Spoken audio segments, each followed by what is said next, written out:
Yo yo yo yo yo yo yo yo yo! What's up mga tropa? This is Obit Vlog TV and welcome back po sa aking YouTube channel. At kung bago pa lang sa aking YouTube channel, ikaw ay mag-subscribe na at click muna ang notification bell para maging updated ka sa aking mga videos. Magandang pag-usapan natin yung mga tropa dahil natatawa lang ang mga tropa dito sa Antay Casimero, itong si Tambalolo, Alam niyo naman kung sino si Tambalolo, Ito po yung naghahasik ng lagim sa mga Casimero, mga tropa, Na naghahasik siya ng mga balita na hindi naman totoo. Dito lang kayo sa Obit Vlog TV, sa mga chismis. Dito lang kayo. So may mga tropa, meron po sa ating nagpasa ng picture, ng video, ng clip dun sa live ni Tambalolo. So mamaya natin pag-usapan yung nasa thumbnail, So may mga tropa, nagpalundri ba ito o namalingki sa kanyang live, At nagalit po siya dahil dahil kulang po ngayong pinambayad sa kahirapan doon sa tindira. Nagalit po itong si Tambalolo dahil kulang yung pera niya. At kung makikita po natin, nabarya na lang po ang kanyang pera. At sinasabi niya na laos na itong mga Casimero. Wala na daw itong mga pera. Ngayon, ikaw pala ang wala. So yun mga tropa, tapusin na natin to. Balik na tayo dun sa ating video. Let's go! So yun nga mga tropa, ang pag-uusapan po natin ngayon mga tropa, dahil alam naman po natin na may nilabas po na video itong si Tambalolo, na undercard lang pala daw itong si Casimero at itong si Ogone, So undercard lang daw sila.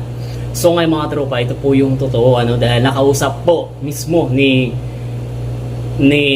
Pau Salud, nakausap niya mismo itong promoter ni Quadrualas, at nabanggit nga doon na main event pala itong si Casimero, at itong si Ogone.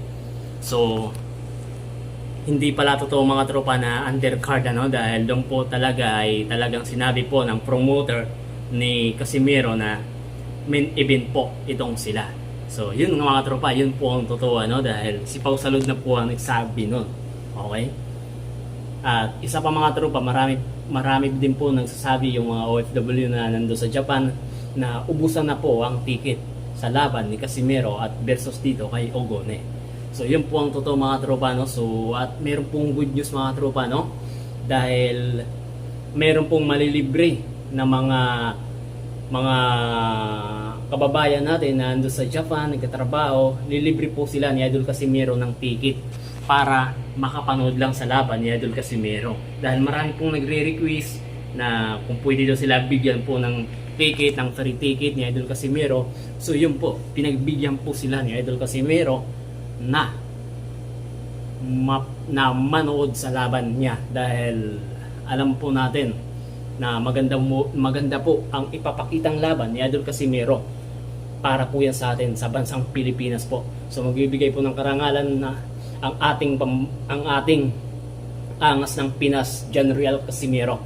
Yan lang po ang pinakamalakas. So kayo Tambalolo, umiyak ka na dahil naghahasik ka ng lagim. Okay? Itong si Tambalolo mga tropa, ito yung asong tahol ng tahol sa MP. Okay, siya po yun. Okay.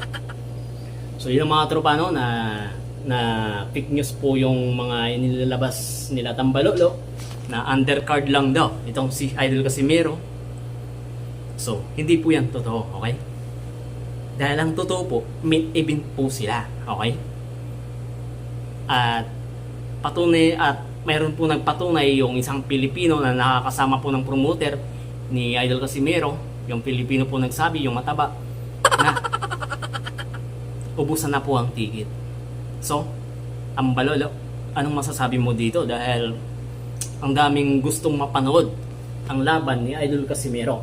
Kahit dito sa Pilipinas talagang atat na yung mga tao na manood sa laban ni Idol Casimero. Yung mga trabaho ko dito, gusto na nila mapanood yung laban ni Idol Ganun po, parang Manny Pacquiao siya kung lumaban. So yun lang mga tropa.